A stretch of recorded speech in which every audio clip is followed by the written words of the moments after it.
Capítulo 14. El mercado y el hombre.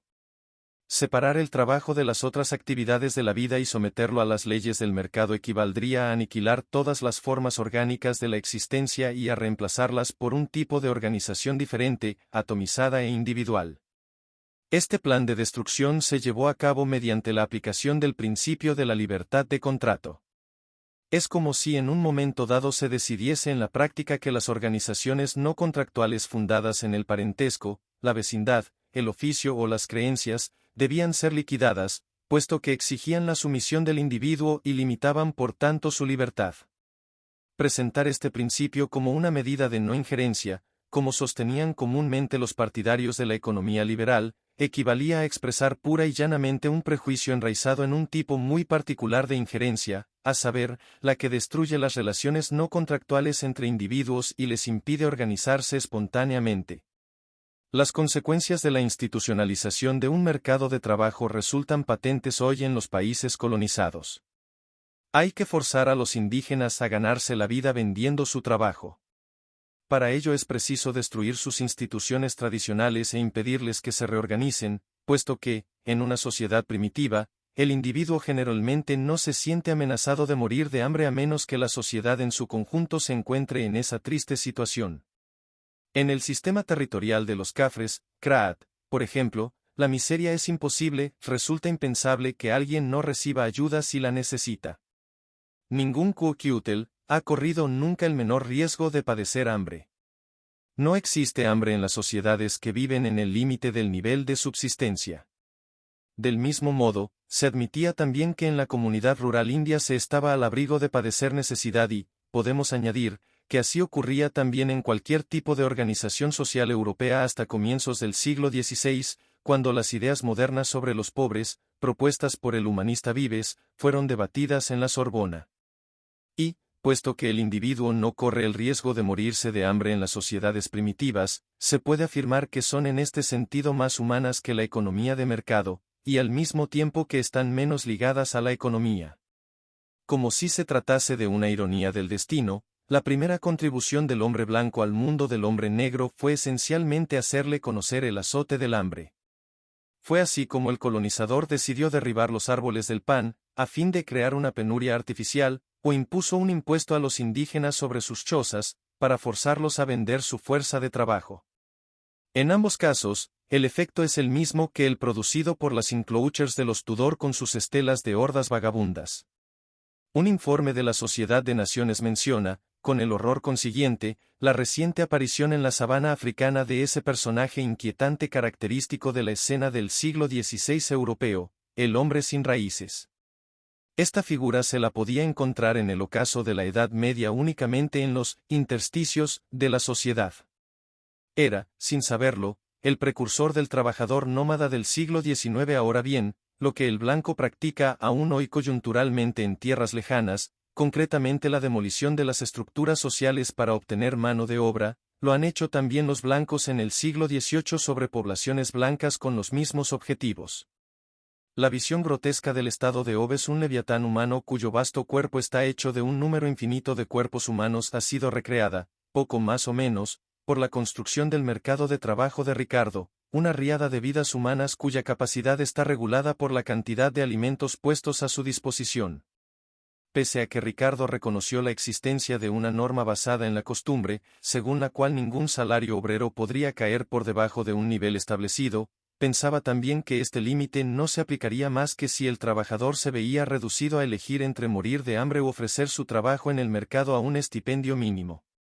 Curiosamente, esto aclara una omisión de los economistas clásicos que, de otro modo, permanecería inexplicable, porque estimaban que únicamente el aguijón del hambre era capaz de crear un mercado de trabajo que funcionase y no el deseo de amasar ganancias elevadas. Una vez más la experiencia colonial, también en este caso, ha confirmado las previsiones de los economistas, ya que cuanto más crecen los salarios, menor es la inclinación de los indígenas a esforzarse pues, a diferencia de los blancos, no están presionados por sus valores culturales a ganar el mayor dinero posible. Esta analogía resulta tanto más llamativa si se tiene en cuenta que los obreros de los primeros tiempos del capitalismo también ellos aborrecían la fábrica en la que se sentían degradados y torturados como el indígena que, con frecuencia, no se ha resignado a trabajar a nuestra manera más que bajo la amenaza de castigo corporal e incluso de la mutilación física. Los manufactureros de Lyon del siglo XVIII recomendaban los bajos salarios especialmente por razones sociales.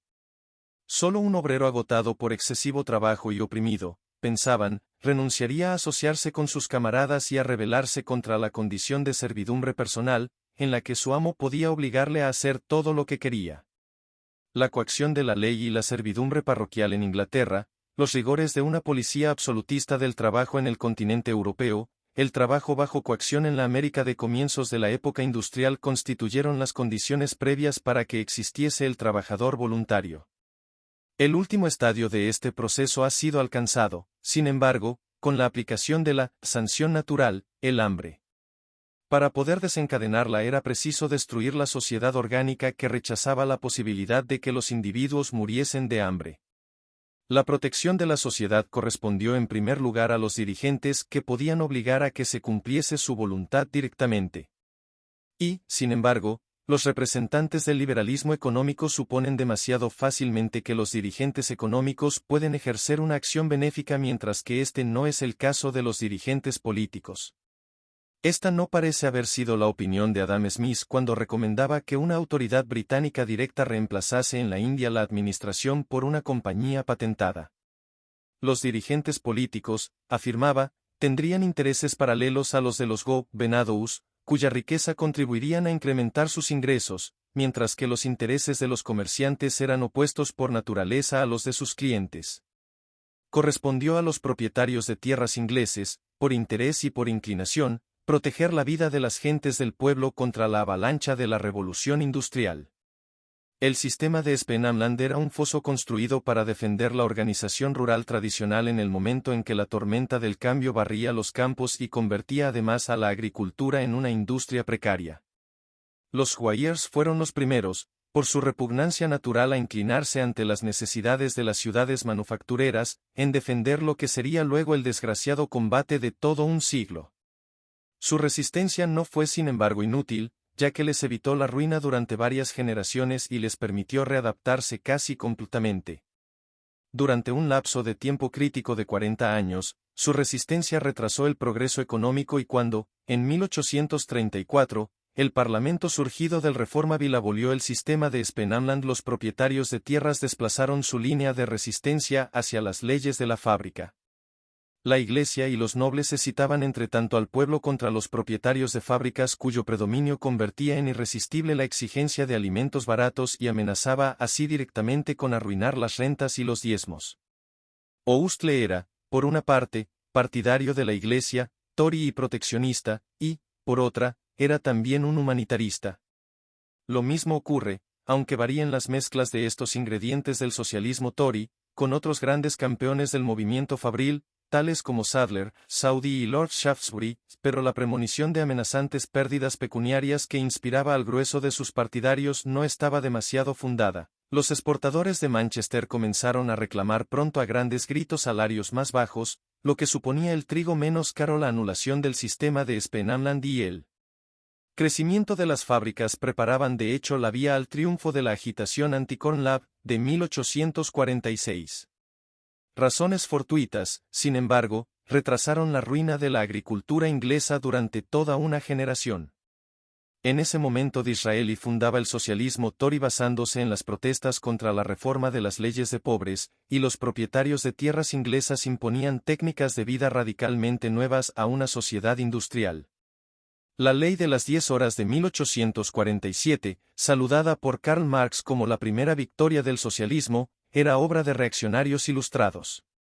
Los trabajadores, en sí mismos, no eran apenas más que un factor en este gran movimiento que les permitió sobrevivir al Middle Passage. Tenían casi tan poco que decir para decidir su propia suerte como el cargamento negro de los navíos de Hawkins. Y es precisamente esta falta de participación activa de la clase obrera inglesa en las decisiones sobre su propio destino lo que ha determinado el curso adoptado por la historia social de Inglaterra, y la ha hecho tan diferente, para bien o para mal, a la del continente europeo. Existe algo extraño en la agitación desordenada, los tanteos y las falsas maniobras de una clase a punto de nacer, puesta al descubierto por la historia en su naturaleza profunda muchos años más tarde. La clase obrera británica ha sido definida, desde el punto de vista político, por la Ley de Reforma Parlamentaria de 1832 que le ha negado el derecho de voto, y, desde el punto de vista económico, por la Ley de Reforma de la Legislación sobre los Pobres de 1834, que la ha excluido del ámbito de los asistidos y la ha diferenciado de los indigentes. Durante un cierto tiempo, aquellos que iban a formar la clase obrera industrial se preguntaron si su emancipación no consistiría, después de todo, en volver a la vida rural y a las condiciones propias de los artesanos.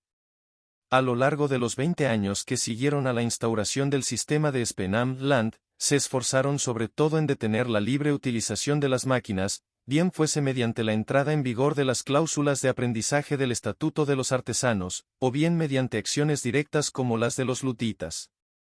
Esta actitud de mirar al pasado se prolonga bajo la forma de una corriente subterránea en todo el movimiento oweniano hasta aproximadamente 1850, momento en el que la ley de las 10 horas, el eclipse del cartismo y el comienzo de la edad de oro del capitalismo sesgaron de raíz la visión del pasado. Hasta entonces, la naciente clase obrera británica era un enigma para sí misma, únicamente siguiendo con simpatía sus movimientos semiconscientes es posible calibrar la inmensa pérdida que ha sufrido Inglaterra al impedir a su clase obrera participar, en pie de igualdad, en la vida de la nación. Cuando el owenismo y el cartismo se apagaron, Inglaterra había perdido casi totalmente esa substancia a partir de la cual el ideal anglosajón de una sociedad libre podría haberse construido para los siglos venideros. Incluso si el movimiento oweniano no hubiese producido más que actividades locales de poca importancia, habría podido formar un monumento a la imaginación creativa de la raza humana, y el cartismo, por su parte, aunque jamás hubiese ido más allá de los límites de ese núcleo que concibió la idea de una national holiday para obtener los derechos del pueblo, habría podido mostrar que todavía existían en el seno del pueblo personas capaces de soñar sus propios sueños y que estaban a la altura de las circunstancias en una sociedad que había perdido su forma humana. No sucedió, sin embargo, ni una cosa ni la otra. El owenismo no era la inspiración de una secta minúscula, ni el cartismo se limitaba tampoco a una élite política, ambos movimientos estaban formados por centenas de millares de hombres de oficio y artesanos, por trabajadores y obreros, y, con tal número de seguidores, llegaron a ser comparables a los más grandes movimientos sociales de la historia moderna. Y, sin embargo, pese a sus diferencias, ya que sus semejanzas existen únicamente en lo que se refiere a la grandeza de su fracaso, sirvieron para probar hasta qué punto resultaba inevitable desde el principio la necesidad de proteger al hombre del mercado. En sus orígenes, el movimiento oweniano no era ni un movimiento político ni un movimiento obrero, sino que representaba las aspiraciones de la gente del pueblo, golpeada por la irrupción de la fábrica, y que quería descubrir una forma de existencia que convirtiese al hombre en dueño y señor de la máquina. Esencialmente lo que pretendía este movimiento era algo así como sortear el capitalismo. Esta fórmula resulta forzosamente un tanto equívoca, puesto que entonces no se conocía aún el papel organizador del capital ni la naturaleza de un mercado autorregulador, pero refleja posiblemente del mejor modo posible la mentalidad de Owen, que no era sin duda un enemigo de las máquinas. Pensaba que, pese a ellas, el hombre debía continuar siendo su propio patrón. El principio de la cooperación o de la unión resolvería el problema de la máquina sin sacrificar la libertad individual, ni la solidaridad social, ni la dignidad del hombre, ni la simpatía por sus semejantes. La fuerza de la doctrina de Owen reside en que era eminentemente práctica, y en que, al mismo tiempo, sus métodos partían de una valoración del hombre considerado como un todo.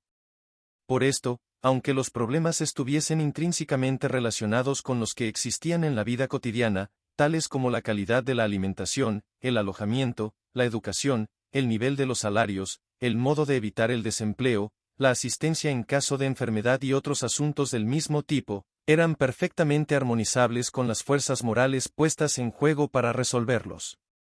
La convicción de que bastaba con encontrar el método correcto para que la existencia del hombre volviese a adquirir sentido, permitió que el movimiento se adentrase en esos abismos interiores donde se forma la personalidad. Raramente un movimiento social de esta envergadura llegó a adquirir tal grado de intelectualidad. Las convicciones de quienes se sentían comprometidos con él inspiraron incluso las actividades aparentemente más triviales, de tal modo que ya no tenían necesidad de ninguna creencia establecida. Su fe era verdaderamente profética, puesto que insistía en restaurar valores y métodos que trascendían la economía de mercado. La doctrina de Owen era una religión de la industria, cuyo portador era la clase obrera. La riqueza de sus formas e iniciativas ha sido hasta ahora inigualada. Esta doctrina ha significado prácticamente el comienzo del moderno movimiento sindical. Se fundaron sociedades cooperativas que se ocupaban esencialmente de vender a sus miembros al detalle. No se trataba, por supuesto, de las habituales cooperativas de consumo, sino más bien de almacenes financiados por personas entusiastas decididas a consagrar los beneficios de la empresa a la realización de los planes owenianos y, preferentemente, a instalar pequeñas colonias cooperativas.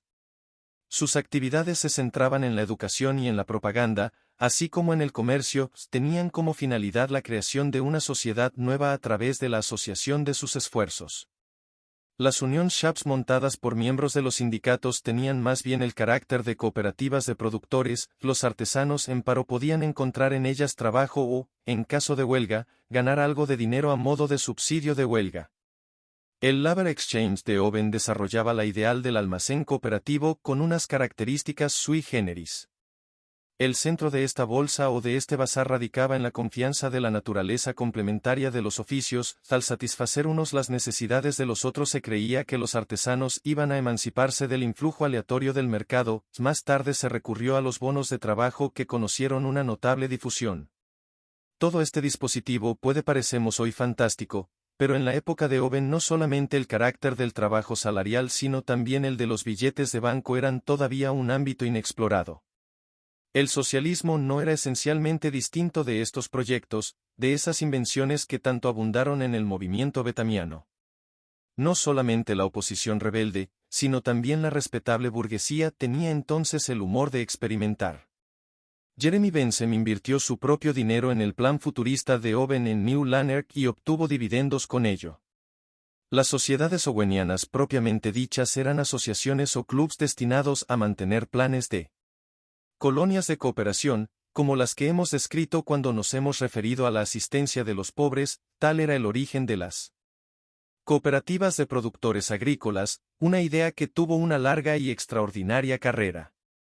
La primera organización nacional de productores con fines sindicalistas ha sido la Apparative Builders Union, que intentó reglamentar directamente el trabajo de la construcción al crear construcciones a la más amplia escala, al introducir una moneda propia y al demostrar que existían los medios para llevar a cabo con éxito la Gran Asociación para la Emancipación de las Clases Laboriosas. Las cooperativas de trabajadores industriales del siglo XIX provienen de este proyecto. A partir del sindicato o de la guilda de los obreros de la construcción y de su parlamento, nació la Consolidated Trades Union, todavía más ambiciosa, que, durante un corto espacio de tiempo, contó con más de 1 millón de obreros y artesanos en su federación libre de sindicatos y sociedades cooperativas.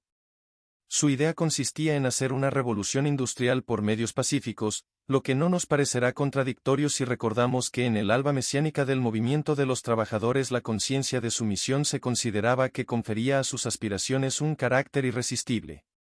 Los mártires de Tolpuddle pertenecían a una sección rural de esta organización.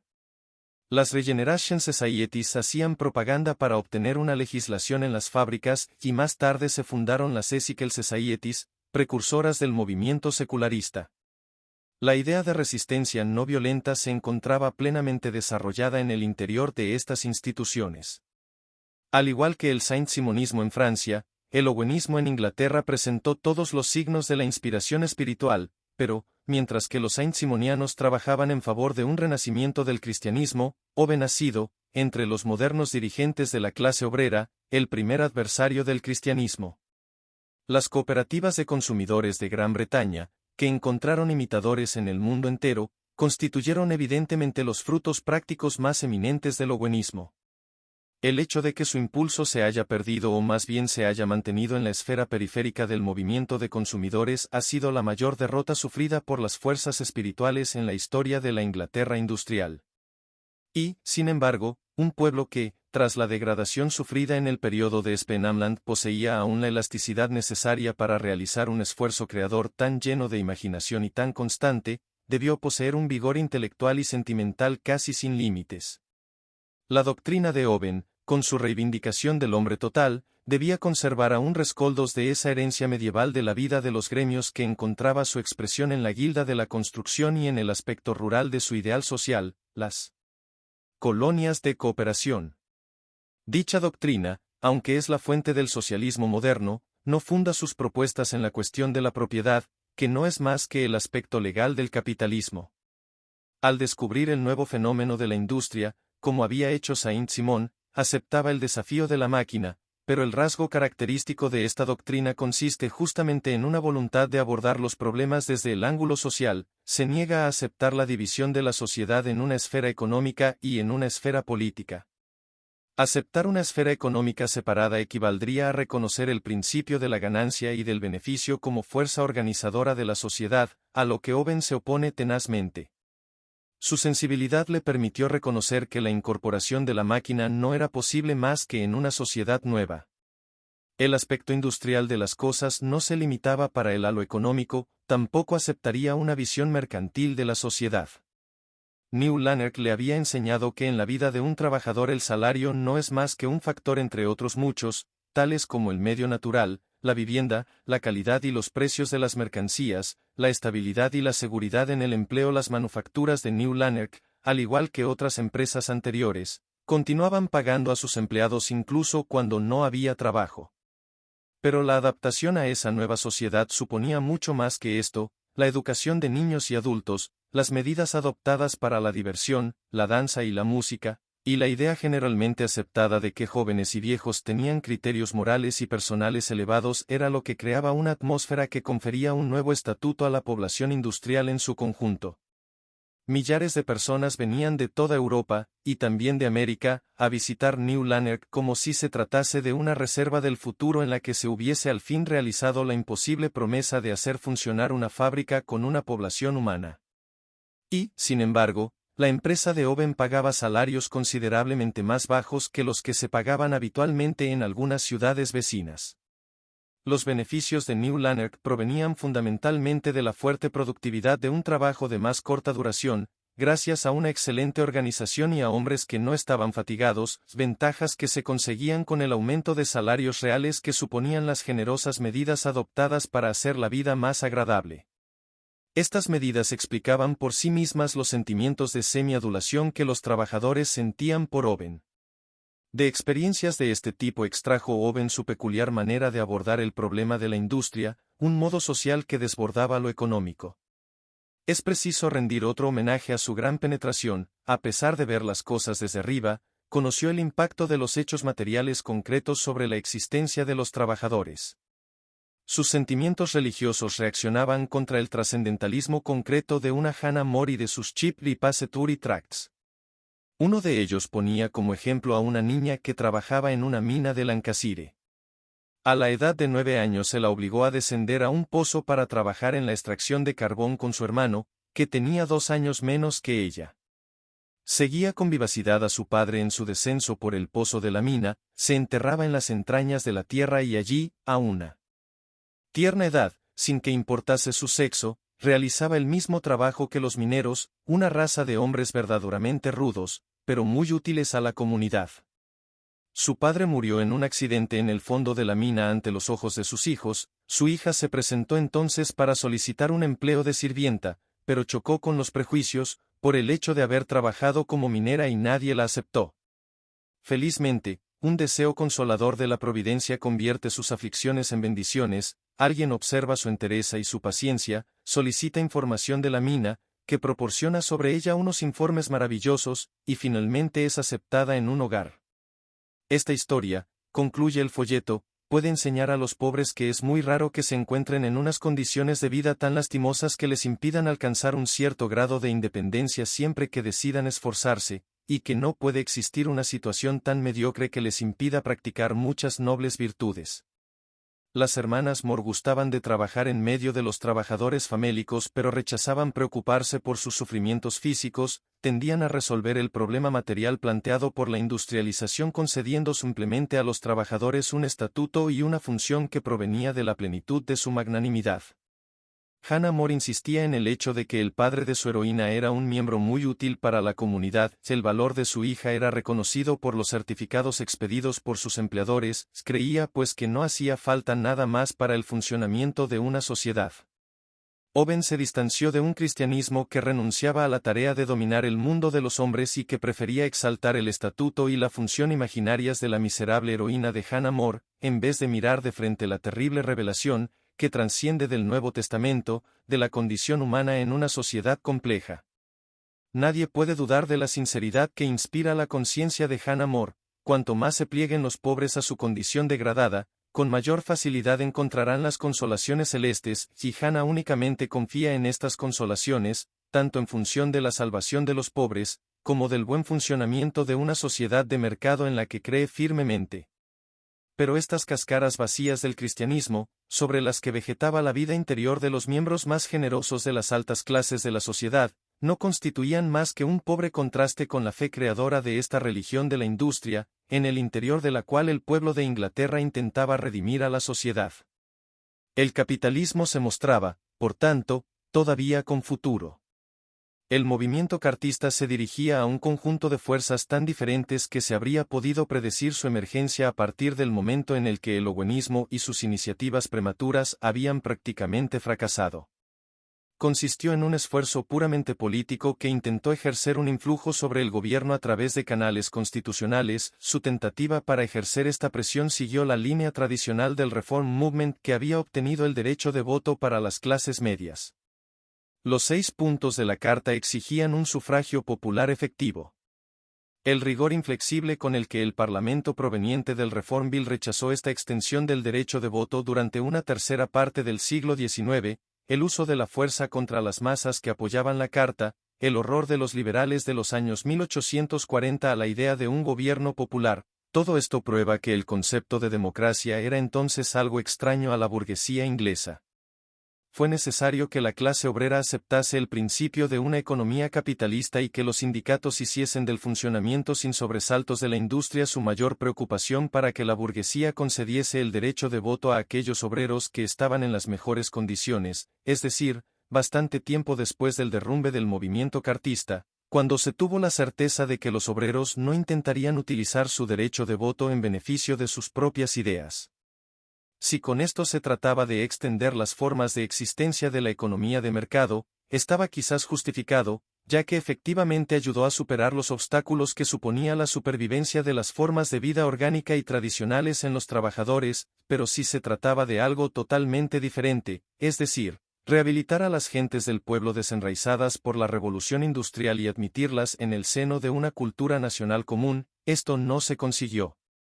Su campaña por el derecho de voto, en un momento en el que su capacidad para participar en el liderazgo había sufrido ya irreparables daños, no podía restablecer la situación. Las clases dirigentes habían cometido el error de extender el principio de una inflexible dominación de clase a un tipo de civilización que exigía la unidad de la sociedad, en lo que se refiere a la cultura y a la educación, para preservarla de la degeneración. El cartismo fue un movimiento político, por tanto, de más fácil comprensión que la doctrina de Owen, pero no se puede comprender bien su intensidad afectiva ni la amplitud de este movimiento sin imaginarnos su época. En Europa, la revolución se convierte en una institución más a partir de 1789 y de 1830. En 1848 la fecha de la revuelta parisina había sido anunciada en Berlín y en Londres con una precisión más propia del inicio de una feria que de una insurrección social, y a partir de ella se produjeron revoluciones subsidiarias inmediatamente en determinadas ciudades de Italia, en Berlín, en Viena y en Budapest. En Londres, la tensión era también fuerte ya que todos, incluidos los cartistas, esperaban una acción violenta para forzar al Parlamento a conceder el derecho de voto al pueblo. Solo podían votar menos del 15% de los adultos del sexo masculino. Nunca en la historia de Inglaterra hubo una concentración semejante de fuerzas dispuestas a defender la ley y el orden aquel 12 de abril de 1848, ese día, miles y miles de ciudadanos estaban preparados, en calidad de special constables, es decir, de policías suplementarios, para dirigir sus armas contra los cartistas. La Revolución Parisina del 48 se produjo demasiado tarde para que el movimiento popular inglés alcanzase la victoria. En ese momento el espíritu de revuelta despertado por la ley de reforma de las leyes de pobres, por los sufrimientos de los Hungry Forties, y por los años de escasez que van de 1840 a 1850, estaba ya a punto de desaparecer, la ola del ascendente comercio producía más empleo y el capitalismo comenzaba a mantener sus promesas. Los cartistas se dispersaron pacíficamente. El Parlamento pospuso para más tarde el examen de su demanda, que fue rechazada por una mayoría de 5 contra 1 en la Cámara de los Comunes. Resultó inútil que se hubiesen recogido millones de firmas, y que los cartistas se hubiesen comportado como ciudadanos respetuosos con la ley. Sus vencedores terminaron de aniquilar este movimiento ridiculizándolo. Se pone fin así a la mayor tentativa política del pueblo de Inglaterra para hacer de este país una democracia popular. Un año o dos después el cartismo había sido prácticamente casi olvidado. La revolución industrial afectó al continente europeo medio siglo más tarde. La clase obrera no había sido en este caso expulsada de la tierra por un movimiento de enclosures, el trabajador agrícola semiservil, empujado, al contrario, por el atractivo de salarios más elevados y por la vida urbana, había abandonado la casa señorial y emigrado hacia la ciudad, donde se asoció a la pequeña burguesía tradicional y encontró posibilidades para adquirir aires de ciudadano. Lejos de sentirse degradado, se sentía realzado por su nuevo medio.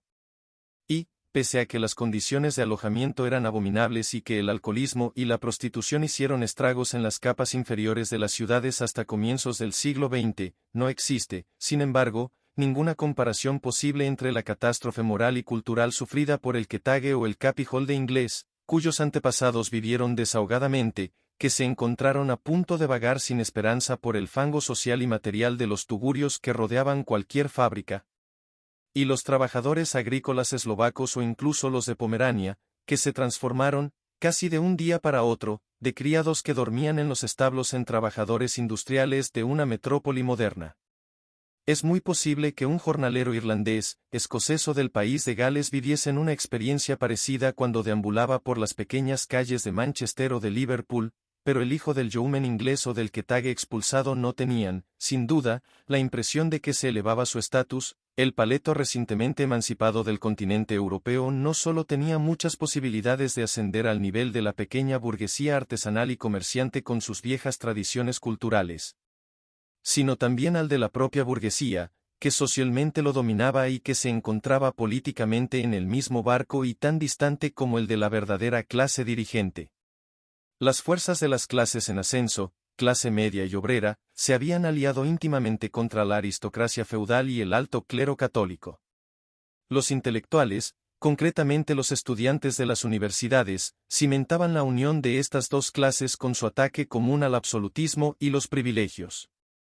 En Inglaterra las clases medias, squires y mercaderes en el siglo XVIII, granjeros y comerciantes en el XIX, eran suficientemente fuertes para hacer valer por sí mismas sus derechos e, incluso en su esfuerzo casi revolucionario de 1832, no buscaron el apoyo de los trabajadores. Además, la aristocracia inglesa ha asimilado siempre a los más ricos de los advenedizos y ha ampliado los rangos superiores de la jerarquía social, mientras que en el continente una aristocracia todavía semifeudal no establecía fácilmente relaciones de parentesco con los hijos e hijas de la burguesía, y la ausencia de la institución de la primogenitura la aislaba herméticamente de las otras clases. Cada paso que se daba hacia la igualdad de derechos y libertades beneficiaba tanto a la clase media como a la clase obrera. Desde 1830, y posiblemente desde 1789, existía en Europa la tradición de que la clase obrera participase en las batallas de la burguesía contra el feudalismo, aunque solo fuese como habitualmente se dice, para sentir luego la frustración de verse privada de los frutos de la victoria. En todo caso, ya ganase o perdiese la clase obrera, su experiencia adquiriría cada vez mayor valor y sus objetivos alcanzaban un nivel político. Eso es lo que se denomina adquirir conciencia de clase. Los ideólogos marxistas daban cuerpo a las grandes ideas del trabajador urbano a quienes las circunstancias le habían enseñado a utilizar su fuerza industrial y política como un arma de alta política.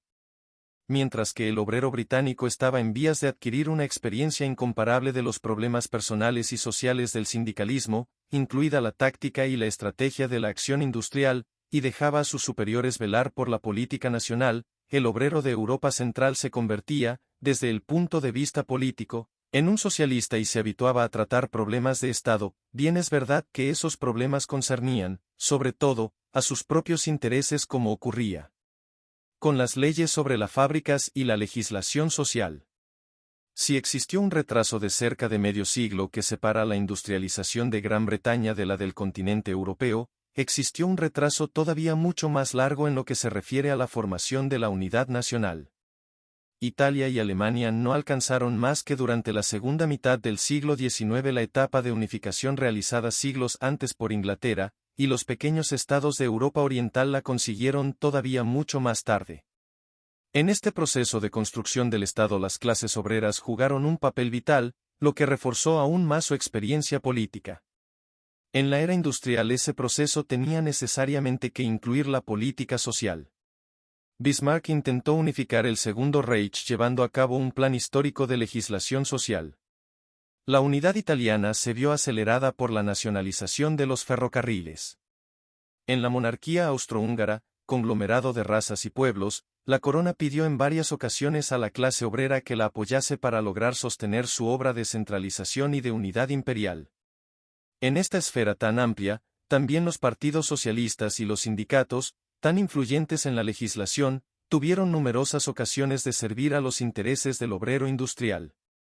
Ideas materialistas preconcebidas han difuminado las grandes líneas de la cuestión obrera. Los autores británicos tardaron en comprender la terrible impresión que las condiciones del capitalismo naciente de Lancashire habían producido en los observadores del continente. Llamaron la atención sobre el nivel de vida aún más bajo de numerosos artesanos de la industria textil de Europa Central, cuyas condiciones de trabajo eran con frecuencia tan malas como las de sus camaradas ingleses. Este tipo de comparaciones enmascara precisamente, sin embargo, el hecho llamativo del elevado estatuto político y social del trabajador del continente, si se lo compara con el bajo estatuto del trabajador en Inglaterra. El trabajador europeo no había pasado por la degradante pauperización del régimen de Spee-Namland, por lo que no admite en comparación las situaciones por las que ha pasado con la experiencia punzante de la nueva ley de pobres. El estatuto de villano del trabajador europeo se transformó o más bien se elevó, en el de obrero de fábrica y, muy pronto, en el de obrero con derecho a voto y sindicado. Escapó así a la catástrofe cultural que irrumpió con la estela de la revolución industrial. Además, la Europa continental se industrializó en un momento en el que la adaptación a las nuevas técnicas de producción era ya posible, gracias casi exclusivamente a la imitación de los métodos de protección social ingleses. El obrero europeo tenía necesidad de una protección, no tanto contra el impacto de la revolución industrial en el sentido social nunca ocurrió nada semejante en el continente, sino más bien contra la acción cotidiana de las condiciones de la fábrica y del mercado de trabajo.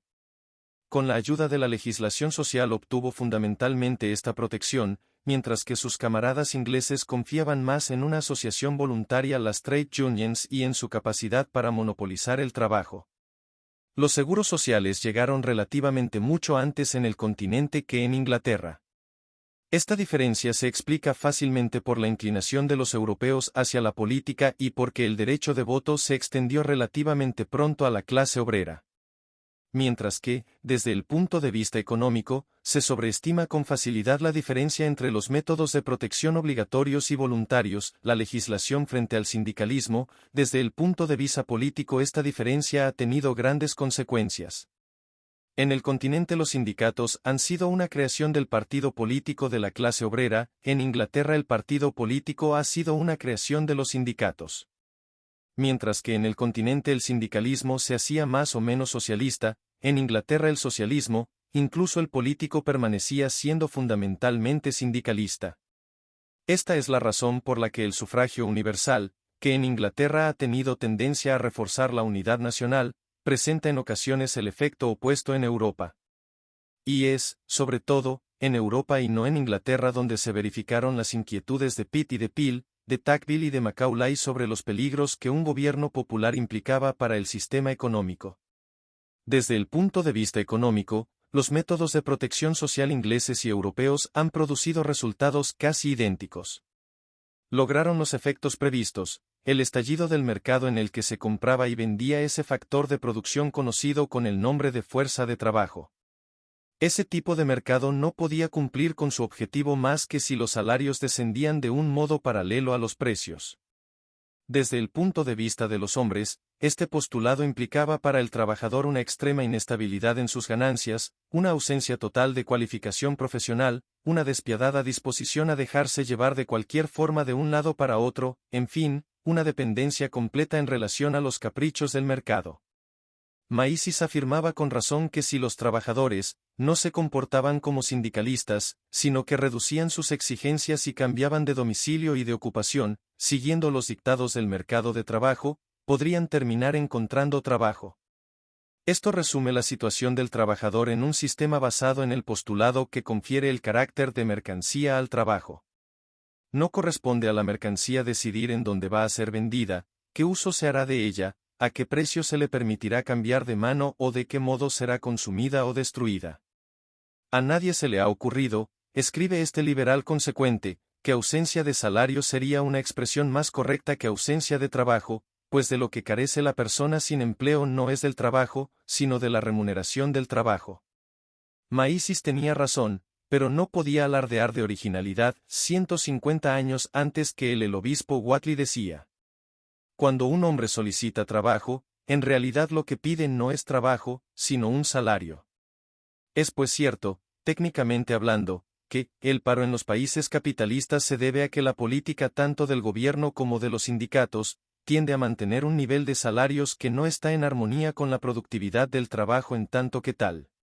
¿Cómo podría existir paro?, se preguntaba Maísis, si no es porque los trabajadores no están dispuestos a trabajar por el salario que podrían obtener en el mercado de trabajo al realizar una tarea particular que son capaces de hacer y que están dispuestos a ejecutar. He aquí la aclaración de lo que quieren decir en realidad los patronos cuando piden la movilidad del trabajo y la flexibilidad de los salarios. En esto consiste precisamente lo que hemos definido más arriba como un mercado en el que el trabajo de los hombres es una mercancía. El objeto natural de toda protección social consistió en destruir este tipo de institución y hacer imposible su existencia. En realidad, el mercado de trabajo no pudo mantener su función principal más que a condición de que los salarios y las condiciones de trabajo, las cualificaciones y los reglamentos fuesen de tal modo que preservasen el carácter humano de esta supuesta mercancía, el trabajo. Cuando se pretende, como sucede a veces, que la legislación social, las leyes sobre las fábricas, los seguros de desempleo y, sobre todo, los sindicatos no han obstaculizado la movilidad del trabajo y la flexibilidad de los salarios, se da a entender que estas instituciones han fracasado totalmente en su finalidad, que consistía precisamente en intervenir en las leyes de la oferta y la demanda en lo que respecta al trabajo de los hombres y en retirarlos de la órbita del mercado.